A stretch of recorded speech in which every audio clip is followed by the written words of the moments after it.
નમસ્કાર વિદ્યાર્થી મિત્રો, ગુડ મોર્નિંગ. ગયા લેક્ચરની અંદર છેલ્લે આપણે પ્રકરણ પૂર્ણ કર્યું હતું, બરાબર? આજથી આપણે એક નવું પ્રકરણ શરૂ કરીએ છીએ. પ્રકરણ નંબર 6, સપુષ્પી વનસ્પતિઓની અંતસ્થ રચના. પ્રકરણ નંબર 6, સપુષ્પી વનસ્પતિઓની અંતઃસ્થ રચના.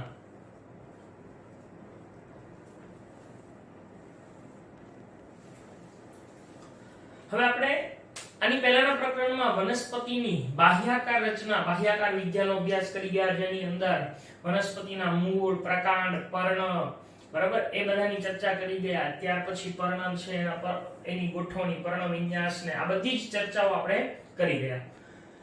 આ પ્રકરણની અંદર આપણે એની અંતસ્થ રચનાનો અભ્યાસ કરવાનો છે. હવે સ્વાભાવિક છે કે આપણી આજુબાજુ જે સજીવો જોવા મળે છે, ખાસ કરીને વનસ્પતિઓ અને પ્રાણીઓ છે, એની જો આપણે રચનાકીય સરખામણી કરીએ તો એની અંદર બે બાબતો જોવા મળે. રચનાકીય દ્રષ્ટિએ એની અંદર સમાનતા પણ જોવા મળે વનસ્પતિઓ અને પ્રાણીઓમાં, અને એની અંદર જુદાપણું પણ જોવા મળે છે બાહ્યાકાર દ્રષ્ટિએ. અંતસ્થ રચનાની દ્રષ્ટિએ પણ જો આપણે જોઈએ તો એની અંદર સમાનતા અને વિવિધતા એટલે કે જુદાપણું જોવા મળે છે. તો વનસ્પતિ છે કે પ્રાણીઓ છે, એની આવી સરખામણી શું કામ કરવી જોઈએ? તો કે જેથી આપણે એનો સરળતાથી અભ્યાસ કરી શકીએ, બરાબર? તો આમ વનસ્પતિ અને પ્રાણીઓની આંતરિક અને બાહ્ય રચનાઓ છે, એની અંદર સમાનતા પણ જોવા મળે અને ભિન્નતા પણ જોવા મળે છે. આ પ્રકરણની અંદર આપણે મુખ્યત્વે શું જોવાનું છે? તો કે આ પ્રકરણમાં આપણે મુખ્યત્વે વનસ્પતિ છે એની આંતરિક રચના અને એના અંગજનનની ક્રિયાવિધિ, એ બે બાબતો છે એના વિશે આપણે અભ્યાસ કરવાનો છે. તો આપણે શરૂઆત કરીએ કે વનસ્પતિઓ અને પ્રાણીઓના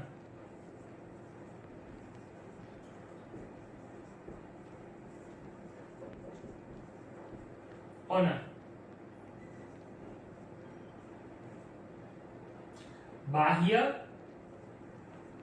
રચના અને આંતરિક રચના, આ બંનેની અંદર આપણને શું જોવા મળે છે? તો કે સમાનતા પણ જોવા મળે અને ભિન્નતા પણ જોવા મળે છે. તો આમ સમાનતા અને ભિન્નતાઓ એ આપણે જોઈ શકીએ છીએ. બંને પ્રકારની રચના, બાહ્ય રચના અને આંતરિક રચનાની અંદર આપણને જોવા મળે છે. હવે સ્વાભાવિક રીતે આપણે કીધું એમ કે આ પ્રકરણની અંદર આપણે મુખ્યત્વે વનસ્પતિઓ છે એની બે બાબતો, એક આંતરિક રચના અને બીજું અંગજનન, અંગો છે જેનું નિર્માણ થાય છે, એ અંગજનન, એની ક્રિયાવિધિનો અભ્યાસ કરવાનો છે, બરાબર? હવે તો વનસ્પતિ છે એની આંતરિક રચનાના અભ્યાસને જ આપણે શું કહીએ છીએ? અંતસ્થ વિદ્યા તરીકે ઓળખીએ છીએ. એટલે વનસ્પતિ છે એની અંદર આંતરિક રચનાનો અભ્યાસ છે એને અંતસ્થ રચના શાસ્ત્ર તરીકે ઓળખવામાં આવે છે. એટલે આંતરિક રચનાના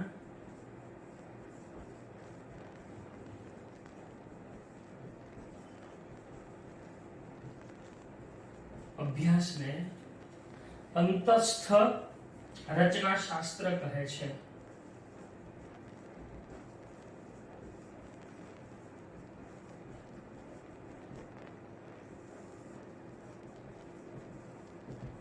હવે અગાઉ તમે ભણી ગયા છો પ્રકરણ નંબર 8 ની અંદર કે કોઈ પણ સજીવ છે એ શેનો બનેલો છે? તો કે કોષનો બનેલો છે. એમ વનસ્પતિ પણ કોષની બનેલી છે. તો વનસ્પતિ છે એના અંગો, વિવિધ અંગો છે એ કોષોના બનેલા હોય છે. કોષો ભેગા મળી અને પેશીઓ બનાવે છે. આ પેશીઓ ભેગી મળી અને અંગનું નિર્માણ કરે છે, એટલે કે અંગ સ્તરીય આયોજન કરે છે. વનસ્પતિના વિવિધ અંગોની અંદર જે કોષો હોય કે એની રચના હોય એ જુદી જુદી આપણને જોવા મળે છે. વનસ્પતિઓ છે, ખાસ કરીને આવૃતવિધધારી વનસ્પતિઓમાં એકદળી અને દ્વિદળી વનસ્પતિઓ છે, તો એની અંતસ્થ રચના છે એ એકદમ જુદી જુદી જોવા મળે છે, બરાબર. તો વનસ્પતિઓની અંદર પણ આવી અંતસ્થ રચનાઓ એકદળી અને દ્વિદળીમાં જુદી જુદી જોવા મળે. એકદળી અને દ્વિદળી શું છે એ હવે તમે સારી રીતે પરિચિત થઈ ગયા છો, બરાબર, બીજપત્રોની સંખ્યાને આધારે. તો એકદળી અને દ્વિદળી વનસ્પતિઓ છે એ આંતરિક રચનાની દ્રષ્ટિએ પણ શું ધરાવે છે? ભિન્નતા ધરાવે છે. આ ઉપરાંત આંતરિક રચના છે એમની દ્રષ્ટિએ તેમની અંદર વિવિધ પ્રકારના એમના અનુકૂલનો છે એ જોવા મળે છે અને વિવિધતાને આધારે એના અનુકૂલનો છે એ આપણે જોઈ શકીએ છીએ. તો આમ વનસ્પતિની અંદર એને રચના શાસ્ત્ર તરીકે ઓળખવામાં આવે છે, બરાબર છે, આંતરિક રચના શાસ્ત્ર તરીકે એને ઓળખવામાં આવે છે. આ ઉપરાંત મુખ્યત્વે જે આવૃત બીજધારી વનસ્પતિઓ છે, એ આવૃત બીજધારી વનસ્પતિઓની અંદર મુખ્યત્વે એકદળી અને દ્વિદળી વનસ્પતિઓ છે એની આંતરિક રચનામાં પણ શું જોવા મળે છે? જુદાપણું જોવા મળે, બરાબર. તો આમ વનસ્પતિઓ છે એની અંદર આવૃત વિધારીમાં આવી વિવિધ જુદાપણું જોવા મળે છે. આપણે એવું જોઈ ગયા કે વનસ્પતિ છે એ શેની બનેલી હોય છે? તો કે વનસ્પતિ છે એ કોષોની બનેલી હોય છે. આ કોષો ભેગા મળી અને પેશીઓ બનાવે છે અને પેશીઓ ભેગી મળી અને શેનું નિર્માણ કરે છે? અંગ. જે તમે આખું અંગ સ્તરીય આયોજન છે એ ભણી ગયા છો. તો કોષો, પેશી અને અંગ એનું નિર્માણ કરે છે. પછી અંગોમાંથી અંગતંત્ર ને એ આખું શરીર બને એ આપણે પ્રાણીઓની અંદર વધારે સ્પષ્ટ જોવા મળે છે. તો આમ કોષો, પેશી અને અંગ સુધીનું આયોજન એની અંદર જોવા મળે છે. હવે આપણે જોવાની છે વનસ્પતિ પેશીઓ. અચ્છા, પેશીઓ કોને કહેવાય? તો આપણો જે પહેલો ટોપિક છે એ છે પેશીઓ.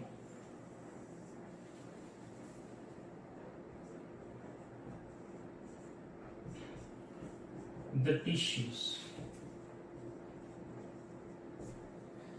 Actually પેશીને અંગ્રેજીમાં ટીસ્યુ તરીકે ઓળખવામાં આવે છે. આ પેશી એટલે શું? તો તમે અગાઉ પણ ભણી ગયા છો કે પેશી કોને કહેવાય? તો કે સમાન ઉત્પત્તિ ધરાવતા અને સામાન્યતઃ સમાન કાર્યો કરતા કોષોનો સમૂહ છે એને શું કહેવામાં આવે છે? પેશી તરીકે ઓળખવામાં આવે છે. એટલે પેશી એટલે શું? એની વ્યાખ્યા કે સમાન ઉત્પત્તિ ધરાવતા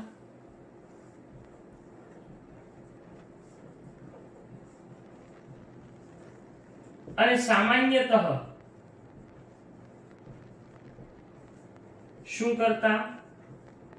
સમાન કાર્યો કરતા કોષોના સમૂહને શું કહે છે? પેશી કહે છે. આ પેશીઓ એ વિવિધ ભેગી મળી અને અંગો બનાવે છે.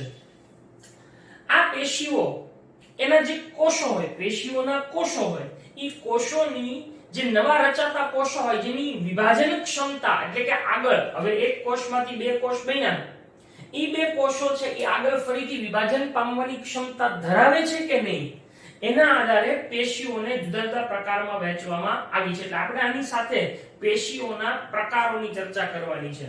તો જે પેશીઓ છે એના પ્રકારો એ કઈ બાબતને આધારે પાડવામાં આવ્યા છે? તો કે નવા રચાયેલા કોષો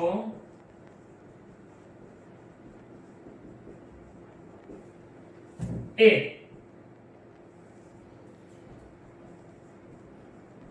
વિભાજન પામવાની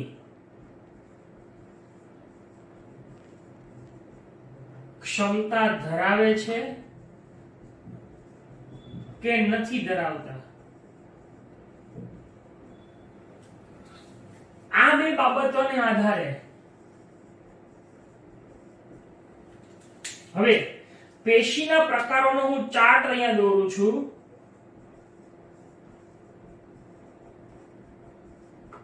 તો તો પેશી છે એના મુખ્યત્વે બે પ્રકારો છે. પેશી છે એના મુખ્યત્વે કેટલા પ્રકારો છે? બે પ્રકારો છે. એક વર્ધનશીલ પેશી અને બીજી એ સ્થાયી પેશી. તો પેશીના મુખ્યત્વે બે પ્રકારો છે. એક વર્ધનશીલ પેશી અને બીજી છે સ્થાયી પેશી. બરાબર? વર્ધનશીલ પેશી અને સ્થાયી પેશી. ઓકે. એ પૈકી વર્ધનશીલ પેશી પાછી ત્રણ પ્રકારની છે. અગ્રીય વર્ધનશીલ પેશી, આંતરવિષ્ટ વર્ધનશીલ પેશી અને પાર્શ્વીય વર્ધનશીલ પેશી. એટલે વર્ધનશીલ પેશીના પાછા ત્રણ પેટા પ્રકારો છે. બરાબર? અગ્રીય વર્ધનશીલ પેશી,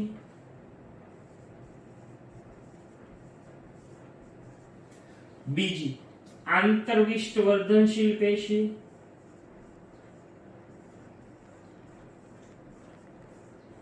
અને ત્રીજી પાર્શ્વીય વર્ધનશીલ પેશી. હવે એવી જ રીતે સ્થાયી પેશી પાછી બે પ્રકારની, સરળ સ્થાયી અને જટિલ સ્થાયી. એટલે સ્થાયી પેશીના બે પ્રકારો. કયા કયા બે પ્રકારો? સરળ સ્થાયી પેશી અને જટિલ સ્થાયી પેશી.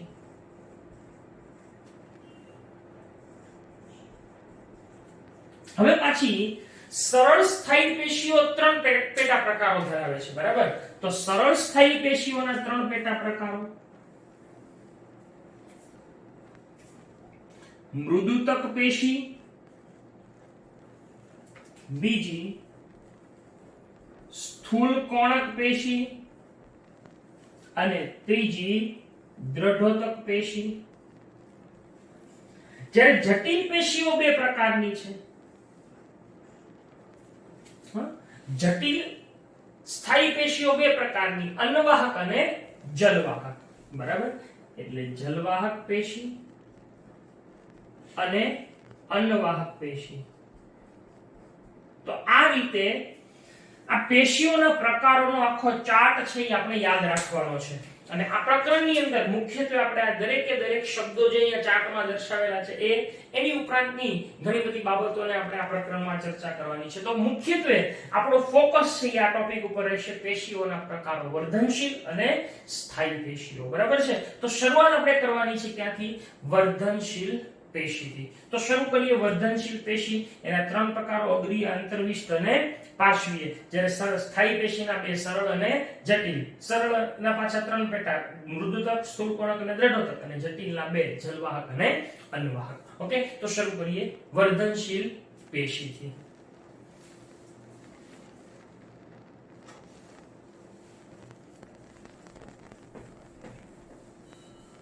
વર્ધનશીલ પેશી કોને કહેવાય?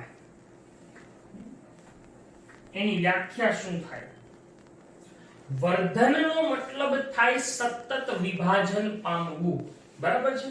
તો એના આધારે વર્ધનશીલ પેશીની વ્યાખ્યા આપણે જોઈએ.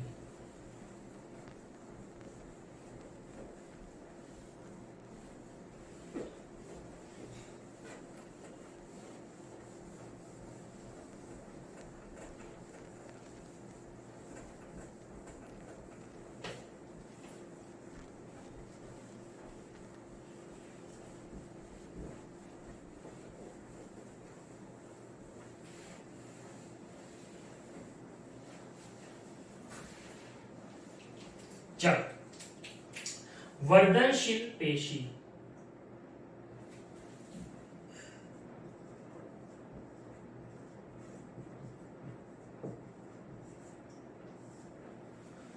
આપણે કીધું એમ વર્ધનશીલ પેશી કેટલા પ્રકારની છે? ત્રણ પ્રકારની છે. કયા કયા ત્રણ પ્રકારો જોવા મળે છે? એક અગ્રીય વર્ધનશીલ પેશી અથવા એને અગ્રસ્થ પણ કહેવાય છે. બીજી આંતરવિષ્ટ વર્ધનશીલ પેશી અને ત્રીજી પાર્શ્વીય વર્ધનશીલ પેશી. હવે સૌથી પહેલી છે અગ્રીય વર્ધનશીલ પેશી. પણ એના પહેલા આપણે વર્ધનશીલ પેશી કોને કહેવાય એની વ્યાખ્યા. તો મેં કીધું કે વર્ધનશીલ નો મતલબ કે સતત વિભાજન પામે છે. તો વર્ધનશીલ પેશી એટલે શું? તો કે જે પેશીના કોષો સતત વિભાજન પામતા હોય અથવા તો સક્રિય રીતે વિભાજન પામતા જે કોષોનો સમૂહ છે એને વર્ધનશીલ પેશી કહેવામાં આવે છે. એટલે વર્ધનશીલ પેશીની વ્યાખ્યા શું થશે? સક્રિય કોષ વિભાજન પામતા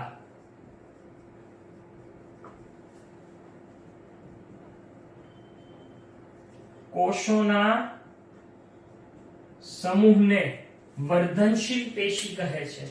અથવા જો આપણે એની બીજી વ્યાખ્યા આપવી હોય, બરાબર, આ બીજી વ્યાખ્યા ઓર આપવી હોય તો એમ આપી શકાય કે જે પેશીના કોષો સતત વિભાજન પામી નવા કોષો નો ઉમેરો કરે છે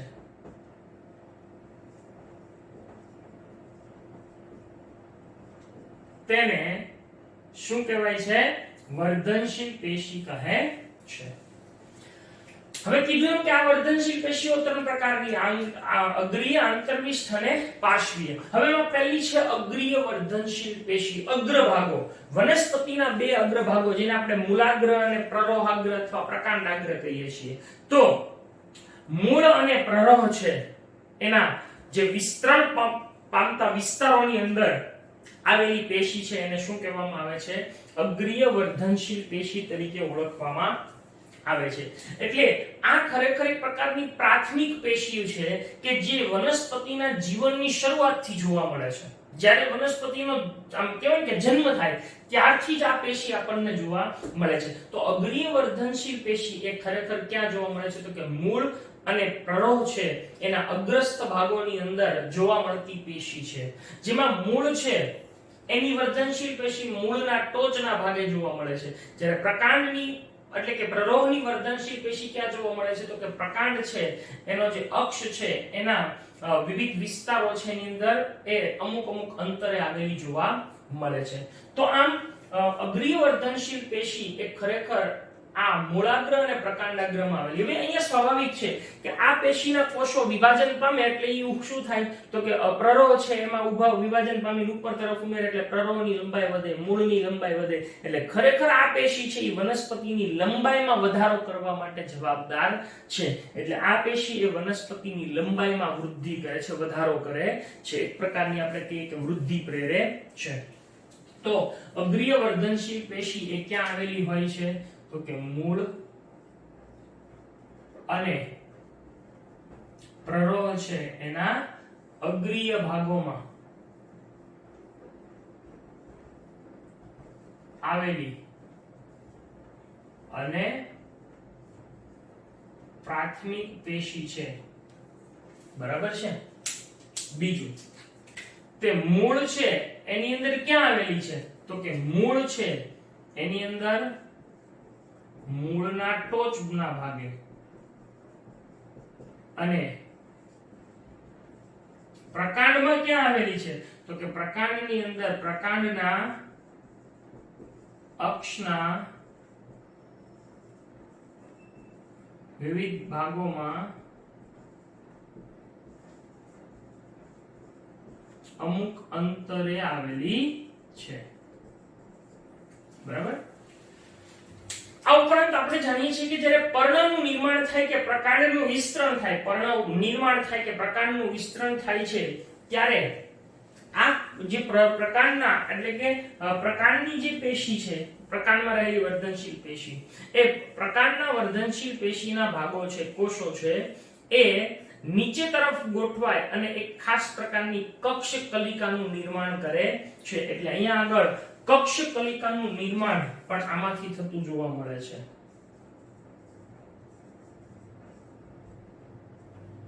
બરાબર? કક્ષ કલિકાનું નિર્માણ થતું જોવા મળે છે.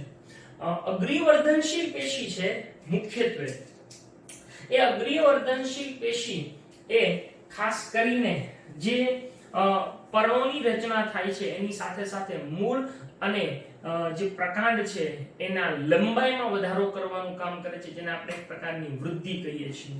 તો આમ અગ્રીય વર્ધનશીલ પેશી એ આવા વિવિધ ભાગોમાં આવે છે, એટલે હું અહીંયા લખીશ કે એની લંબાઈમાં વધારો કરે છે.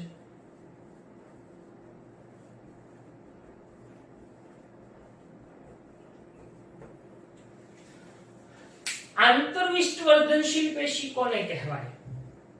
તો કે જે પેશી એ મુખ્યત્વે બે સ્થાયી પેશીઓની વચ્ચે આવેલી હોય એને આંતરવિષ્ટ વર્ધનશીલ પેશી કહેવાય. ખાસ કરીને ઘાસ અને જે શાકાહારી વનસ્પતિઓ છે, એટલે કે જે તૃણાહારી પ્રાણીઓ છે, ઘાસ અને શાકાહારી જે પ્રાણીઓ છે એ જે વનસ્પતિઓને ખાય છે, એ ખવાઈ ગયેલા પર્ણો છે એની જગ્યાએ જ્યારે નવો ભાગ ઉગે એની અંદર રહેલી પેશીને શું કહેવાય છે? આંતરવિષ્ટ વર્ધનશીલ પેશી કહેવામાં આવે છે. એટલે આંતરવિષ્ટ વર્ધનશીલ પેશી કોને કહેવાય? બે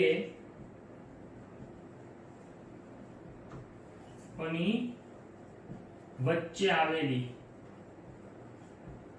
પેશી છે એને આંતરવિષ્ટ વર્ધનશીલ પેશી કહેવાય છે. અચ્છા, આંતરવિષ્ટ વર્ધનશીલ પેશી કોને કહેવાય? એટલે કે શું કરે તો કે ઘાસ અને શાકાહારી અથવા તો જેને આપણે શું કહીએ છીએ તૃણાહારી પ્રાણીઓ વડે ખવાતા પર્ણોના સ્થાને અથવા તો ખવાતા ભાગોના સ્થાને નવા વિકસતા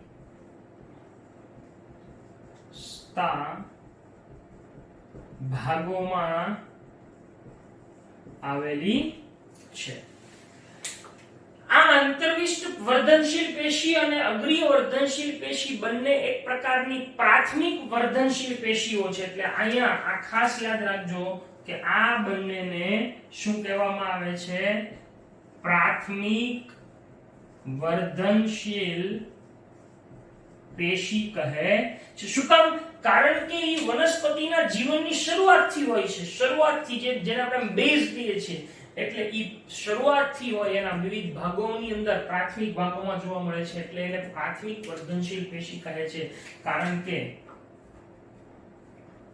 તે વનસ્પતિના જીવનની શરૂઆતથી જ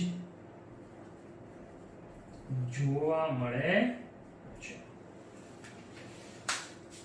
તો એ થઈ ગઈ પ્રાથમિક વર્ધનશીલ પેશીઓ બંને. હવે દ્વિતીયક વર્ધનશીલ પેશી અથવા પાર્શ્વીય. પાર્શ્વ એટલે સાઇડ. સામાન્ય રીતે આ બે પેશીઓ એ લંબાઈમાં વધારો કરે, જ્યારે પાર્શ્વીય છે એની જાડાઈમાં, પ્રકાંડની જાડાઈમાં વધારો કરે. બરાબર? એટલે જાડાઈમાં વધારો થાય એટલે એને શું કહેવામાં આવે છે?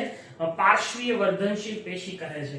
આ પાર્શ્વીય વર્ધનશીલ પેશી ઈ શું છે ખરેખર?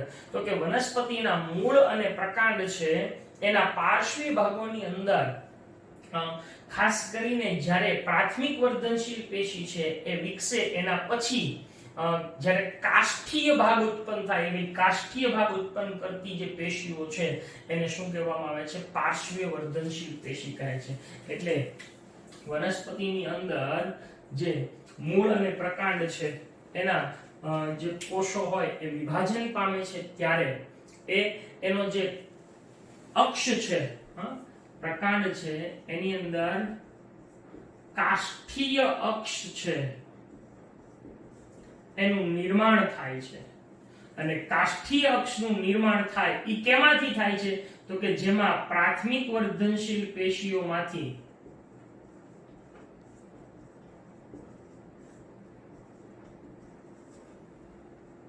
ફરીથી દ્વિતીય વર્ધનશીલનું નિર્માણ થાય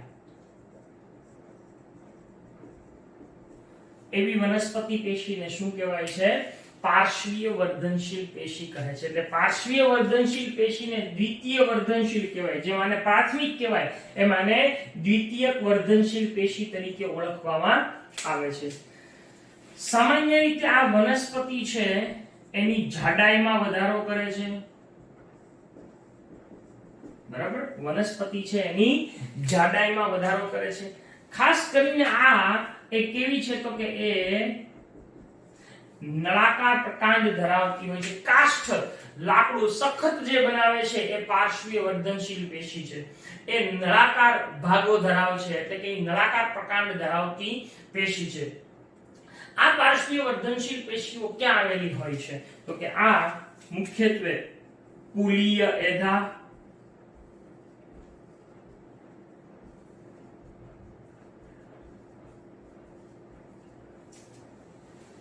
આંતરકુલીય એધા અને ત્વક્ષેધા.